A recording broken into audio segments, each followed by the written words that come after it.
Hello students. तो आज का हमारा टॉपिक है cell theory and overview.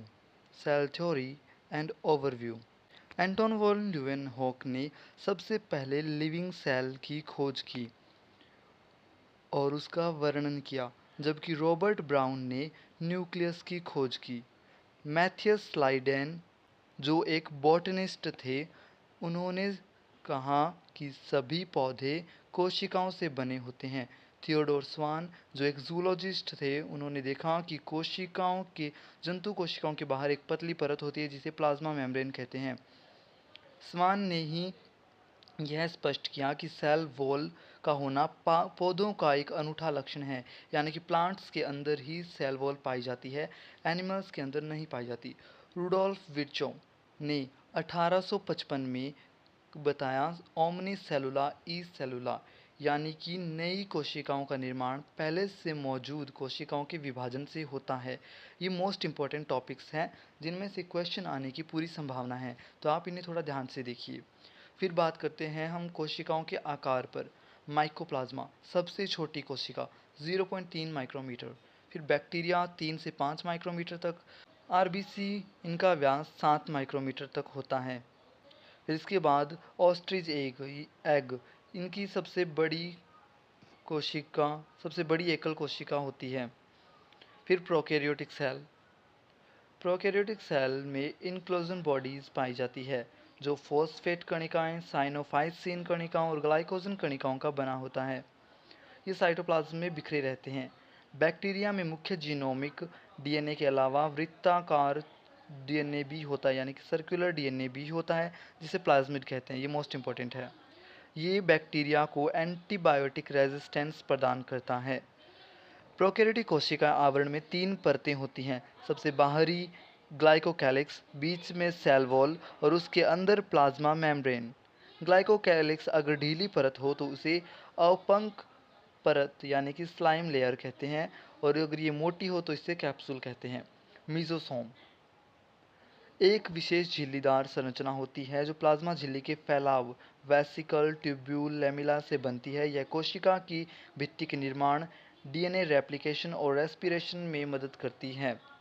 Prokaryotic में राइबोसोम 15 से 20 नैनोमीटर आकार के होते हैं और ये 2 उप इकाइयों से बने होते हैं। 50s और 30s से मिलकर बनता है 70s, जो प्रोकैरियोटिक राइबोसोम होता है। जब कई राइबोसोम एक ही एमआरएनए से जुड़ते हैं जब कई राइबोसोम एक ही एमआरएनए से जुड़ता है तो इसे पॉलीसोम या पॉलीराइबोसोम कहते हैं। फिर प्रोकैरियोटिक एंडोमेम्ब्रेन सिस्टम की अगर हम बात करें तो इसके अंदर आता है ER, Golgi complex, lysosome, vacuoles, और मोस्ट इंपॉर्टेंट बात, माइटोकॉन्ड्रिया, क्लोरोप्लास्ट और पैरोक्सिसोम इसका हिस्सा नहीं है। ईआर की बात करें तो ईआर 2 टाइप की होती है। एससीआर जो लिपिड और स्टीरॉयड हार्मोन के निर्माण का मुख्य स्थल है। आरईआर में प्रोटीन संश्लेषण होता है। कैमिलो गोल्जी ने 1898 में गोल्जी बॉडी की खोज की, उल्लू की तंत्रिका कोशिका के अंदर। फिर अगर हम बात करें तो ये इनका मुख्य कार्य पैकेजिंग करना होता है। ग्लाइकोप्रोटीन और ग्लाइकोलिपिड के निर्माण का मुख्य केंद्र है लाइसोसोम। इन्हें सुसाइडल बैग भी कहते हैं। ये झिल्लीदार पुट्टिकाएं हैं जो गोल्जी कोई के पैकेजिंग के दौरान बनती हैं। इनमें सभी प्रकार के हाइड्रोलाइटिक एंजाइम जैसे कि लाइपेज, प्रोटीएज, कार्बोहाइड्रेज होते हैं जो एसिडिक पीएच पर अधिक सक्रिय होते हैं। पौधों की कोशिकाओं में वैक्यूल होती है जो सेल का 90% आयतन घेरे रहती है। इसकी झिल्ली को टोनोप्लास्ट कहते हैं।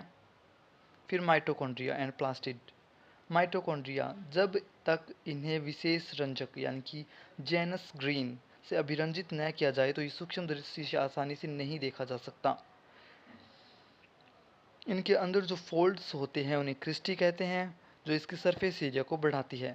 माइटोकॉन्ड्रिया के मैट्रिक्स में वृत्ताकार यानी कि सर्कुलर डीएनए होता है। इसमें 70s राइबोसोम भी होता है। माइटोकॉन्ड्रिया विखंडन के द्वारा विभाजित होती है। फिर प्लास्टिड, क्लोरोप्लास्ट में दोहरी झिल्ली होती है, डबल मेम्ब्रेन स्ट्रक्चर है क्लोरोप्लास्ट। इसके खाली स्थान को स्ट्रोमा कहते हैं। इनमें चपटी झिल्लीदार थैलियाँ होती है जिन्हें थाइलोकॉइड कहते हैं। थाइलेकॉइड सिक्कों के चट्टे के रूप में व्यवस्थित होते हैं जिसे ग्रेना कहते हैं। स्ट्रोमा में एंजाइम के अलावा डबल स्टैंड सर्कुलर डीएनए भी प्रेजेंट होता है और इसमें राइबोसोम 70s टाइप का होता है। सिलिया एंड फ्लैजिला की अगर हम बात करें तो इनके मुख्य भाग एक्सोनीम कहते हैं। इनमें 9+2 की व्यवस्था होती है, जिसमें 9 परिधीय और 2 केंद्रीय सूक्ष्म नलिकाएं होती है। फिर न्यूक्लियस एंड क्रोमोसोम, केंद्र के अंदर झिल्ली रहित संरचना जिसे केंद्रिक या न्यूक्लियोलस कहते हैं, यह सक्रिय राइबोसोमल आरएनए का संश्लेषण का मुख्य स्थल होता है, यानी कि यहाँ पे आरआरएनए का निर्माण होता है। गुणसूत्र के प्रकार क्रोम सेंट्रोमियर की स्थिति के आधार पर मेटासेंट्रिक, सेंट्रोमियर बिल्कुल बीच में। सब मेटासेंट्रिक, सेंट्रोमियर बीच से थोड़ा हटकर। एक्रोसेंट्रिक, सेंट्रोमियर बिल्कुल सिरे के पास होता है, यानी एक भुजा अत्यंत छोटी और एक बहुत लंबी होती है।